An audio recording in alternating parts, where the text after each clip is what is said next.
The Count's Cursed Bride Part 2. Chapter 12, Blood Moon Revelations. It began at dusk. The castle walls bathed in the color of blood, though no torch had been lit. Servants shuttered windows. Bells stopped their toll. Even the ravens that usually circled the northern towers had vanished. The blood moon had risen. Massive. Crimson. Suspended like a wand in the sky. And with it came a strange silence, heavy and sacred. Like the world itself was bracing. Freya wandered the library halls again, clenching Ilona's grimoire beneath her shawl. But tonight, the corridors were different, brighter, almost feverish. Candles guttered in their holders, igniting as she passed without her touch. She felt heat beneath her skin. The moon's power, or the magic awakening inside her, she couldn't tell. At the end of the West Hall, she came upon Louis. Standing alone in the chapel corridor. Waiting. He didn't turn as she approached. "You should not be walking these halls tonight," he said, voice rough. "Neither should you." He finally turned to face her, and the moonlight through the stained glass painted him like something out of myth. Tired. Timeless. Terrifying. "The blood moon wakes the curse," he said. "The veil between what was and what is grows thin. The past can seep through. Let it." "No, Freya." His voice hardened. "You don't understand. This is when it always happens. This is when I lose you." He stepped forward, placing a hand on her shoulder. "Please. Go. I have horses ready. Leave the castle. Leave me." But Freya didn't flinch. She looked him in the eye and said, "You've watched me die in every life. But you never watched me fight." Louis's face twitched, torn between hope and horror. "This isn't bravery," he whispered. "It's suicide. So be it. I won't run from what's mine to face." She held up the grimoire. "She left this for me. Ilona didn't die weak, she died silenced. I won't let her death repeat itself." He turned from her, his hands shaking. "You don't understand what that spell asks of you." "I understand enough. If you finish it," he said, "then one of us doesn't survive." Freya looked at him, tears threatening to spill. "Then at least one of us gets peace." The words hung in the air like incense, bitter, beautiful, and holy. Louis reached for her hand. Held it. His thumb brushed over the bandages still wrapped around her wrist, the burn marks she no longer tried to hide. "What do you see when you dream?" he asked. "Fire. And betrayal. But also, you." "Always me," he said quietly. "And always too late." But tonight, he made no move to stop her. And she made no vow to leave. They stood in the bleeding light of the moon, neither speaking the words both now understood. They would not run from fate. They would meet it together. Chapter 13, The Exorcism Plot. The blood moon had passed, but its tension lingered in the castle's bones. Marchioness Eliza prowled the halls like a caged animal, her silk dresses whispering venom with every step. She'd watched Louis pull further away from her, watched Freya rise in confidence, in presence, in power. The resemblance to Ilona was no longer just visual. It was spiritual. And it terrified her. Because she remembered the end of Ilona's story. And this time, she wanted to write it herself. "If the Count won't see reason," she said to the priest in the village, "then we must purify her." 3 nights later, a guest arrived unannounced. He wore priestly robes, though they were aged and patched with red thread. His eyes were cold, almost colorless. His voice had the cadence of someone who spoke to shadows. The servants did not question him. They knew better than to cross anyone with Eliza's signature. He was escorted through a hidden passage to the north chapel, long sealed, now opened by Eliza herself. There, a crude altar was prepared. Eliza brought a lock of Freya's hair. The priest smiled. "Good. That will do." Freya had been in the conservatory, sketching symbols from Ilona's grimoire. But as she pressed the charcoal to the page, her vision blurred. Her body went rigid. Then, she screamed. A sound torn from her ribs, not her throat. She clutched at her chest. Her hands went white. Her lungs collapsed under the weight of something pulling, as if a thread deep within her was being wound tighter, tighter. Until it began to tear. She collapsed in the corridor, eyes wide, lips trembling. Her voice rasped, barely a whisper. "Help me." Louis had been in the upper wing, in the gallery where Ilona's last portrait hung. He felt it, like thunder through the stone. A psychic rupture. Her agony. He ran. He found her limp at the base of the grand staircase, bleeding from the nose, her hands curled like claws. "Freya," he gasped, falling to his knees. "Freya, look at me." She couldn't speak. But her eyes flicked once toward the chapel corridor. Louis turned. And he knew. Eliza. He moved like a phantom, cloak swirling, boots striking stone with fury. He reached the north chapel as the priest began to chant in a tongue older than Latin, holding a crucifix made of bone. Freya's essence flickered in a bowl of water beside him, her soul being drawn out thread by agonizing thread. Eliza stood behind him, calm. Triumphant. "She's not your bride, Louis," she hissed. "She's a curse. You can't save her, only sever her." But Louis said nothing. Instead, he raised his hand. And for the first time, Freya saw what he was beneath the gentleman. His eyes glowed. His skin shimmered with power bound in ancient magic. The Voisard bloodline's gift, one he had never dared unleash. "Leave," he commanded the priest. The man faltered. "I? Leave." The candles blew out. The crucifix shattered. And the priest collapsed, screaming. Eliza stepped back, horror now blooming on her face. "You're breaking the rules." "There are no rules," Louis said. "Not anymore." He reached into the basin of water, Freya's soul swimming inside, and plunged his hand in. There was a flash of red light. Freya gasped, her body jolting upright in the corridor. Louis returned to her side, cradling her gently. Her skin was cold, but her breath was steady. She looked up at him, barely conscious. "Did I die?" He shook his head, his voice breaking. "Not tonight." Eliza was gone by morning. A carriage escorted her from the gates, no fanfare, no goodbye. Just the icy stare of a count who no longer pretended to forget. And behind closed doors, Louis stood beside Freya's bed, whispering to no one. "They took you from me once. I will not let it happen again." Chapter 14, The Painting Bleeds. A week had passed since the exorcism.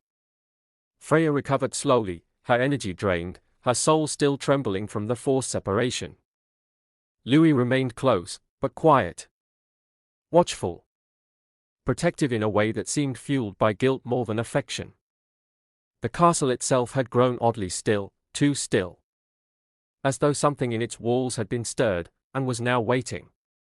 The nightmares had returned. But they didn't feel like dreams anymore. They felt like memory. Late one evening, while dusting away cobwebs in the gallery, Freya passed the wall of ancestral Voisard portraits. She'd avoided them since her arrival, too many eyes, too many secrets. But tonight, one of them called to her.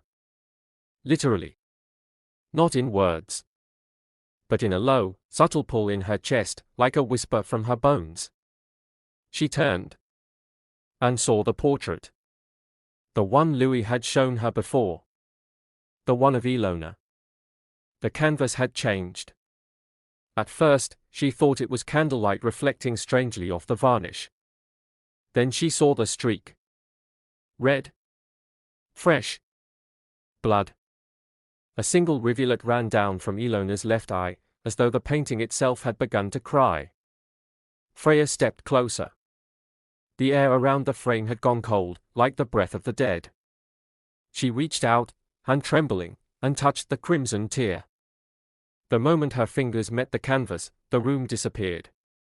The gallery dissolved. The air turned sweet with incense and roses. She stood beneath an arch of lilies and gold, in the great cathedral of Voisard. She wore a wedding gown. Lace. Ivory. Jewels sewn along the sleeves. Her hands trembled, but not from fear, from happiness. Louis, younger, but just as severe, stood before her, eyes alight with rare emotion. They exchanged vows. They kissed. Guests applauded. The memory sparkled like sunlight on glass. Until the bells rang the second time. And the world twisted. The cathedral darkened. The rose petals turned black. Guests vanished into shadow. And a blade gleamed in the darkness. Freya turned in time to see Eliza, younger, furious, dressed in widow's mourning though she was no widow, raise the dagger. You should have chosen me, she whispered. Freya, Ilona, screamed. The blade plunged into her side. She fell across the altar, blood spreading across her gown. Louis cried out, catching her too late, again. And in her final breath, Ilona whispered not a curse, but a promise. I will return. Freya staggered back into the present. The portrait no longer bled. But her hand was red. And her side ached where the dagger had struck, though no wound showed.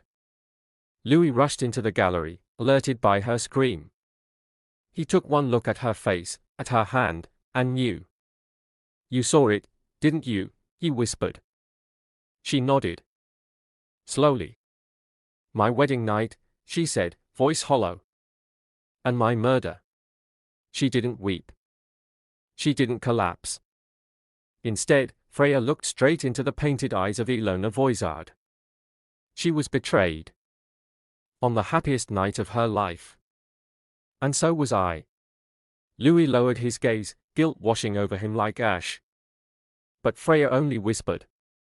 She wants justice. And so do I.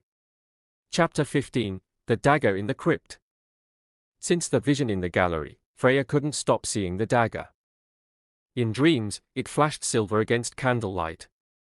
In her waking hours, she felt it in her ribs, a phantom ache that never faded.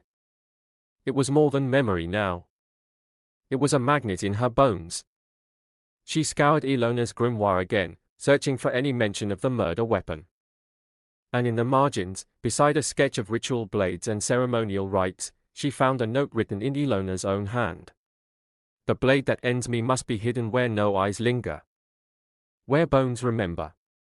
There was only one place that matched the description. The family crypt beneath the castle. The entrance was sealed behind a wrought iron gate in the east wing, half covered in ivy and shadow. Louis had always kept it locked. Tonight, it was not. She descended the stairs with a lantern, each step colder than the last. The air thickened with silence. The walls narrowed. The names of the dead carved into stone, Voisards going back 6 centuries. Noble. Proud. Cursed. And then, at the bottom, she found it. An ancient stone altar beneath the oldest Voisard inscription.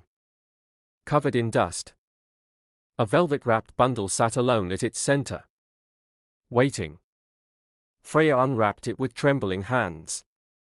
Inside lay a ceremonial dagger, slim, elegant, wickedly sharp. Its hilt was shaped like a thorned vine, and an old ruby glinted in its pommel, now darkened with age. But the worst part was that it recognized her. Her pulse surged the moment her fingers grazed its hilt. A memory flickered through her like lightning. The altar. The wedding. The pain. The voice whispering, "Forgive me." She recoiled, but didn't drop it. Because she knew now. This is the blade that killed Ilona. Behind her, footsteps echoed. Louis stood at the top of the stairwell. Still. Silent. Freya held the dagger up, her voice barely a whisper. Why is it here? He descended slowly, his face shadowed. Because I brought it here. After she died. You kept it. I couldn't destroy it. It's bound to the bloodline. And to the curse. He stopped a few paces away, his expression a storm of shame. I didn't wield it, Freya. I swear. But I. His voice caught. I failed to stop it. And that makes me guilty enough. Freya searched his face. Why didn't you tell me? Because I've lived lifetimes watching you die.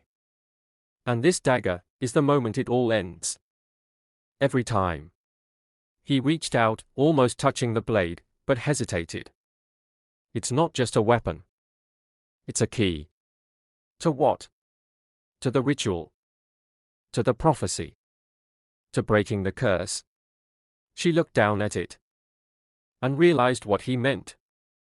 This blade wasn't just meant to kill her. It was part of the spell that could free her. Freya wrapped the dagger again and clutched it to her chest. Then I'll be the one to decide how it's used. Louis met her gaze. You trust yourself with that choice? She nodded, strong and sure now. Because I'm the only one who still bleeds from it. Chapter 16, The Storm Gathers. It began as a single crack of thunder, low, far off, unthreatening. But by nightfall, the rain came. And it didn't stop. Day after day, sheets of icy water lashed against the turrets. The windows wept. The castle moaned. Lightning split the skies as if the heavens themselves were tearing open. Servants crossed themselves. Horses spooked. Candles refused to stay lit. By the third day, the villagers whispered a name they hadn't dared utter in a generation. The witch bride has awakened. Down in the village, roofs leaked and cellars flooded. But worse than the rain was the fear, a creeping certainty that the storm wasn't natural. They remembered tales told in hushed voices by grandparents. Of a woman born again. Of blood moons and thunder. Of a love so cursed it could rot the skies. The Count's bride has returned, someone muttered at the tavern. She'll bring death again. It's like the year Ilona died. It's worse. They waited for someone to act. And she came. At twilight on the fifth day, the storm at its peak, a new carriage cut through the rain like a blade. Eliza. This time, she did not arrive in silk. She wore black riding leathers. A sword at her hip. A pistol holstered beneath her cloak. Her hair braided tight like a war maiden's crown. Behind her, a dozen armed men. Hired guards. Mercenaries. Superstitious and well paid. They bore no crest, only torches and fear. She didn't wait for welcome. She didn't ask permission. She simply spoke. The castle is cursed. And I've come to cleanse it. Louis met her at the gates, drenched but defiant. You were banished. You never made it official. I should have buried you beside the dagger. You still might, she purred. But first, let's discuss your guest. Her voice sharpened. I know what she is now. The bloodline witch. The storm is hers.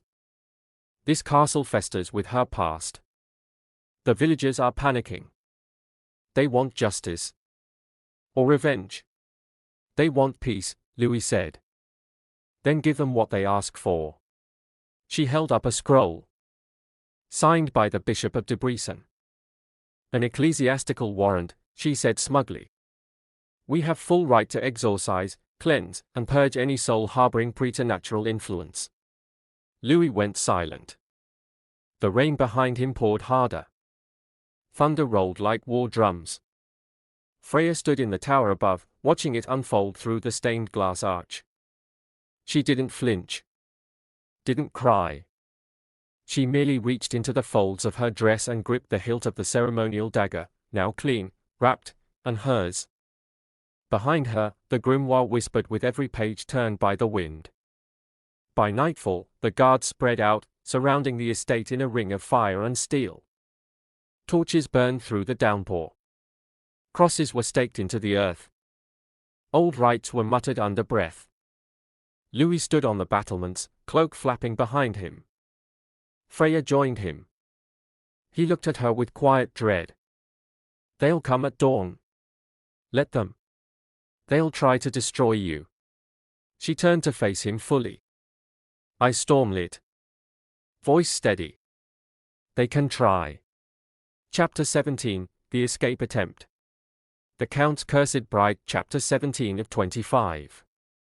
The storm had not relented. Not for hours. Not for days. Lightning forked across the sky in jagged veins, illuminating the castle in split-second flashes like a memory refusing to fade. Thunder throbbed like a war drum in Freya's ribs.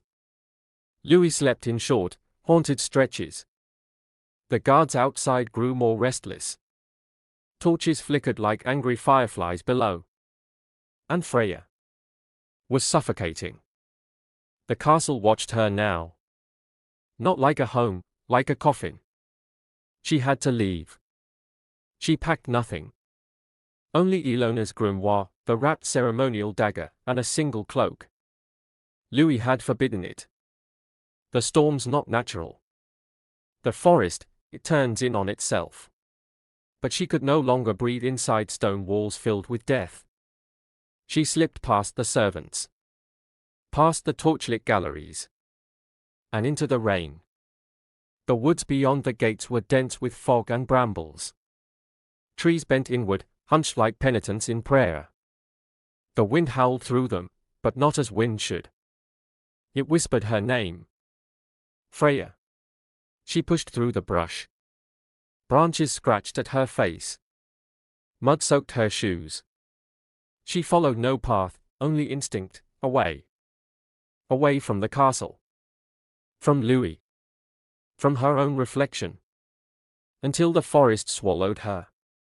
She saw a light ahead, flickering, yellow, distant. A cottage? A road? She rushed forward, heart pounding. And stepped into a clearing. But it wasn't new. It was the same clearing. Same tree. Same twisted rock. No, she whispered, turning back. She walked north. 10 minutes later, she emerged again. In the same place. She walked west. South. Ran east. Always, always, back to the clearing. This isn't real, she said aloud. I've gone in circles. The wind shifted. And the trees whispered again. You belong to the blood. Suddenly, the ground beneath her feet turned cold, not muddy, not wet, but frozen. Her legs buckled. Hands, cold, translucent hands, shot up from the earth and clutched at her ankles.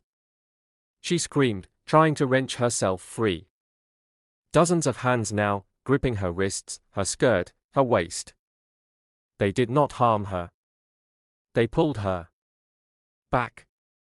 Through the fog. Through the trees. Toward the castle. The sky screamed above. And Freya could do nothing but sob as the forest itself dragged her back. She awoke at the gates of Castle Voisard. Covered in dirt. Soaked to the bone. Shivering with fury and fear. The guards didn't even open the gates. The castle had done it for her. Louis found her at dawn, half-conscious on the threshold. You tried to run, he said softly. She opened her eyes. It won't let me. He nodded. Because it knows what you are. What am I? The one who was never meant to leave. Chapter 18, Louis's Memories. Freya hadn't spoken since her return. She wandered the halls of Castle Voisard like a soul not quite tied to her body. The storm still beat against the windows, but it felt distant now. Quieter than the grief mounting in her chest. She had tried to run. And the world had said no. Now she stood on the edge of something she couldn't name. A truth. A reckoning. A thread so ancient it stretched back beyond memory. Louis knew it was time. He led her down a staircase few knew existed, below even the family crypt, into a small, Windowless chamber lit by only 3 floating candles. A stone basin stood at its center, filled with water so still it seemed solid. Freya looked up at him. "What is this place?" "It's where I keep time," Louis said softly. He stepped beside her and pricked his thumb with a silver pin. A single drop of blood fell into the basin. The surface shimmered. And then it began. A village. Dirt roads. A young girl baking bread. Ilona. Louis, barely 20, walked into her shop to avoid the rain. He bought a single loaf. She smiled. Their hands brushed. The image dissolved into flames. A castle on the cliffs of France. A noblewoman in blue teaching children how to read. Elena. Louis, cloaked in black, arrived as a tutor. She saw through his lies. They fell in love anyway. He kissed her in a rose garden. She fell from the cliffs the next day. A hospital in war-torn Vienna. A nurse. Pale, soft-spoken. Ilsa. Louis was a wounded soldier. She saved his life. He could not return the favor. The hospital was bombed. A witch's hut in the Carpathians. Iliana. A woman with fire in her hands and sorrow in her heart. They spoke without words. Their magic connected them. But the villagers feared her. They burned her alive. Louis arrived too late, ashes in the wind. Freya saw a parade of women, all herself. Different names. Different dresses. Different centuries. But always the same eyes. Always him, finding her. And always death, taking her. By blade. By water. By betrayal. By fate. In one life, she died in his arms.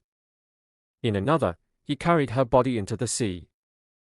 In yet another, he begged a god for mercy and received only silence. The visions faded. Freya gasped, gripping the edge of the basin.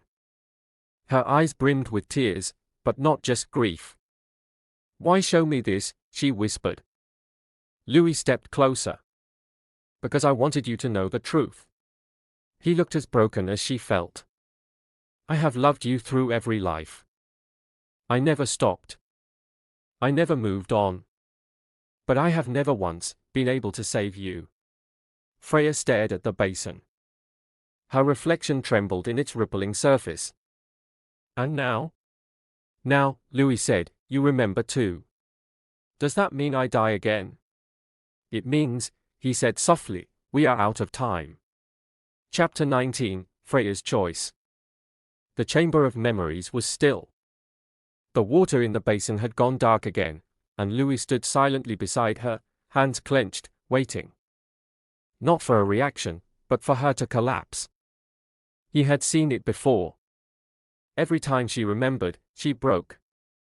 Ilona. Elena. Ilsa. Iliana. Each had cracked under the weight of their past deaths. But Freya did not collapse. She stood. Slowly. Quietly. And wiped her tears. "So that's what I am," she whispered. "A ghost in my own body." Louis shook his head. "You are more than memory." "No," she said. "I'm every woman you failed. I'm every scream that never finished. Every love letter that ended in blood. And yet," he said, "you still breathe." Freya's eyes met his. "I don't want to run anymore." That night, thunder cracked so hard it shook the library shelves. The villagers lit fires. The guards outside sharpened blades. The priest Eliza summoned would arrive within the day. The ritual circle had already been drawn in salt and ash near the outer chapel. But Freya stayed.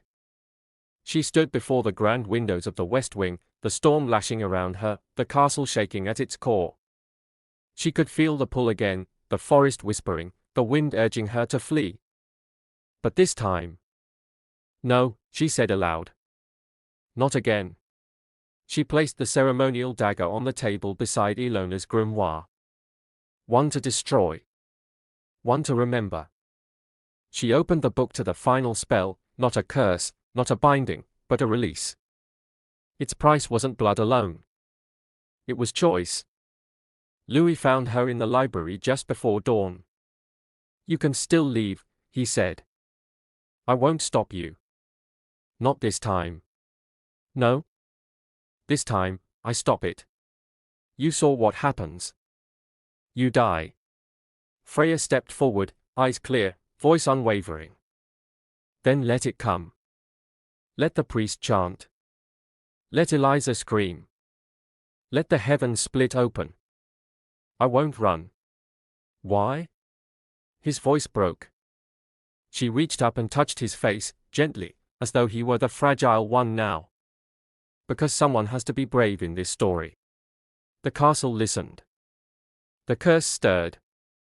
And Freya Holden, Baker's daughter, reborn bride, stood beneath the stained glass window where her ancestor bled, and said the words that Ilona never had the strength to speak. "I choose to stay. I choose to face it. I choose to end it." Chapter 20, The Wedding That Never Was. The castle was still. For once, the storm quieted, not gone, but watching. Waiting. In the heart of the great cathedral, long-forgotten candles flickered to life. Dust had been swept. Flowers arranged. A violin hummed low and mournful from somewhere unseen. At the altar stood Louis, in black, lined in silver. Regal. Unmoving. Across the nave, Freya entered alone, no veil, no crown, no train. Only a simple white gown. No guests. No priest. Just two souls beneath ancient arches, where the first vows had ended in blood. Louis extended his hand. Freya took it. "Once, we swore our love in this place," she said. "And it killed me." "Not this time," Louis whispered. "No," she agreed. "This time, I say the words." She spoke not only to him, but to the past. "I was taken from myself. Torn from life. Betrayed. I return now not to die, but to choose. And I choose you." Louis replied in kind, his voice shaking. "I failed you in every life. But in this one, if death comes, let it come for me." He lifted her hand to his lips. They were seconds from sealing it. And then, crash! The cathedral doors burst open. Eliza. Rain at her back. Hair wild. Eyes burning. She stepped forward with a scream that wasn't quite human. "You'll never take him. Not again." And in her hand, the dagger. The very one that had ended Ilona. Carved in vine. Stained by time. Louis stepped in front of Freya, too slow. Eliza lunged. And the blade plunged into Freya's side. Blood bloomed instantly. Freya's eyes widened, but she didn't cry out. She dropped to her knees, the cursed dagger still buried in her. The grimoire, resting on the altar, flew open. Pages turned in a wind that did not exist. Louis shouted her name. Candles exploded in flame. The storm outside returned with vengeance. But through the noise, Freya whispered, "I still choose." Chapter 21, Death. Again. It was silent. Eliza had fled, dragged screaming from the cathedral by ghostly hands the moment the dagger struck. The guards had run. The torches had gone out. Only the storm remained now, thundering distantly above Castle Voisard like a funeral drum. And Louis knelt at the altar, holding Freya. She lay in his lap, her blood soaking into his coat, her skin pale but still warm. The cursed dagger had been pulled free. He'd thrown it across the cathedral floor like it could undo what had been done. But it hadn't. Freya's breath rattled. Her hand found his. "It's not your fault," she whispered. "Don't speak," he said gently, brushing damp curls from her forehead. You'll forget me again, she murmured. Never again, he said. Promise me. He leaned down, his voice breaking for the first time in centuries. I promise. Her gaze lingered on his face. The one she'd known in different forms. Different names. But always him. She touched his cheek. And smiled. It's a good face. She didn't finish the sentence. Her hand fell away. Her eyes stayed open. Louis didn't scream. Not this time. He pressed his lips to her forehead. Then her lips. A kiss not of desperation, but of release. Goodbye, Freya.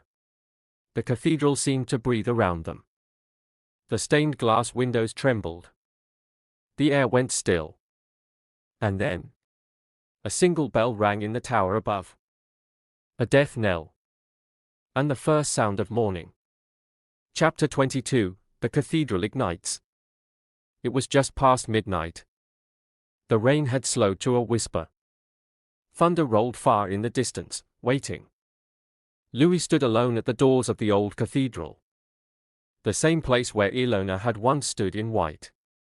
The same place where Freya had tried to rewrite fate. Now, in his arms, she was motionless, her white gown blood-soaked, her skin pallid, lips parted as if caught mid-vow. He pushed open the doors with his shoulder. The hinges groaned. And he stepped inside. The cathedral was cold. Silent. Forgotten. Cobwebs hung like lace from the vaulted arches. Dust choked the velvet pews. But the altar still stood, untouched, as if it had waited only for them. Louis walked slowly. Reverently. And then he laid her down atop the altar. No prayers. No rites. Just silence. And grief. He looked down at her one last time. We end where we began. Above the cathedral, the storm gathered again, faster, louder, angrier. Clouds churned like ink. Lightning split the sky with a scream. And then it struck.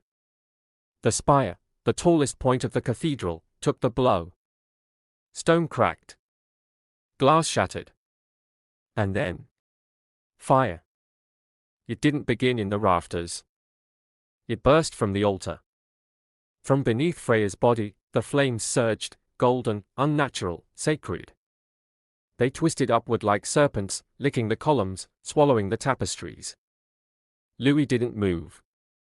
He stood beside her, eyes shining with unshed tears, as the flames did not touch him. They knew him. They knew her.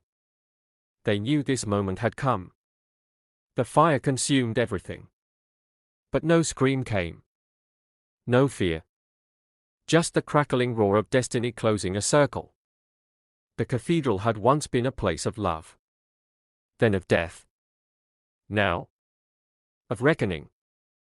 Chapter 23, A Kiss Beyond Death. The cathedral blazed around him. Fire roared up the walls, licked across the rafters, spun embers into the air like sparks from a ritual pyre. Outside, the storm howled. Wind shrieked through broken stained glass. And Louis Voisard stood in the center of it all. With her in his arms. Freya. Ilona. His bride. Dead. He had lifted her from the altar moments before it split beneath the flames, cradling her to his chest like the relic she had become. His footsteps echoed across scorched stone. The world screamed, but he said nothing. He set her gently on the floor, beside the scorched remains of Ilona's grimoire, which had fallen from her hand. Smoke curled around them. And then, Louis knelt. He leaned in. And kissed her lips, still, cool, parted, as if one final breath might pass between them. As his lips touched hers, the spellbook burst into flame. No wind touched it. No torch sparked it. The fire erupted from within, white-hot, blinding, divine. Pages curled and vanished. Glyphs danced like shadows as they disintegrated. The ruby seal on the cover cracked in two. It was not destruction. It was release. Her body glowed. The light started at her chest, a soft pulse beneath her ribs, then spread upward, outward, around. Louis's breath caught. Freya. Her lips twitched. A gasp. A shudder. And then her eyes opened. Not just brown. Not just green. But gold. Like starlight through ancient glass. And when she sat up, slowly, deliberately, it was not as a ghost. It was not as Freya. It was not as Ilona. It was both. It was her. Whole. Reborn. She blinked against the light, the fire now swirling harmlessly around her. Her voice came, soft but certain. You kiss me awake. Louis fell back, stunned, awed, breathless. I thought I'd lost you, he whispered. She touched his face. You did. But only long enough to bring me back. Chapter 24, The Curse Shatters. The cathedral no longer screamed. The flames that had once devoured now flickered gently, illuminating ancient stone and forgotten beauty. The storm outside had softened to a hum, its anger spent. Rain pattered like a lullaby against the scorched stained glass. Freya stood. Whole. Glowing faintly. The grimoire gone, the curse-etched dagger turned to ash beside her. Louis rose with her, his hand in hers. And for the first time in centuries, there was stillness. From the smoke came shapes. First shadows. Then outlines. Then faces. Feminine. Familiar. Ilona. Elena. Ilsa. Iliana. Others still, echoes of every life Freya had lived and lost. Behind them, Louis's past selves. Not as he remembered them, broken and helpless, but younger. Lighter. Freya's breath caught in her throat. They didn't weep. They smiled. One by one, the ghosts approached. Ilona, radiant in the wedding gown stained by betrayal, touched Freya's cheek. You carried us well, she said. And bravely. Ilsa nodded. You gave our death meaning. Elena whispered. And gave him something to live for. Louis, stunned, stepped forward. Why now? Why appear now? The spirits turned to him. In one voice, soft, echoing, eternal, they said. Because it is over. You've done it. The cycle is broken. A warm wind passed through the cathedral, not of earth or weather, but magic. The ghosts began to fade, one by one, their smiles never leaving. As they vanished, Freya felt their weight lift from her chest, from her spine, from her very blood. No more echoes. No more deaths. Only herself. At last. The last to remain was Ilona. She turned to Freya and whispered. Live. And to Louis. Love her for all of us. Then she, too, dissolved into light. The flames went out. And the cathedral was quiet. Chapter 25, The Bells Ring On. For the first time in weeks. The storm was gone. No thunder rolled across the heavens. No lightning cracked the sky. No wind howled across the towers. Only gentle dawnlight poured in through the shattered stained glass of the old cathedral, bathing the ruined altar in soft gold. And then, the bells rang.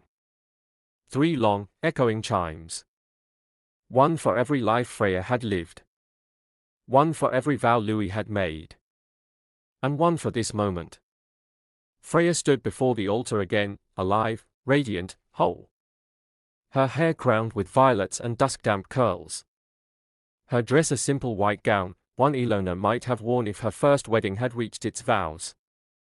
Louis waited, dressed in midnight blue velvet, the silver crest of House Voisard stitched across his chest. He did not tremble. She did not falter. They had known war, death, and rebirth. This was peace. And they were not alone. The cathedral pews slowly filled, not with nobles or villagers, but with ghosts. Past selves. Ancestors. Lovers and witnesses. They shimmered softly, translucent and still. But as Freya walked toward Louis, veil trailing, a sound rippled through the cathedral like wind through ancient pages. Clapping. Gentle. Proud. Ghostly hands applauding a wedding that had waited lifetimes to finish. They did not need a priest. Their words were ancient and new all at once. Louis. In every life, I lost you.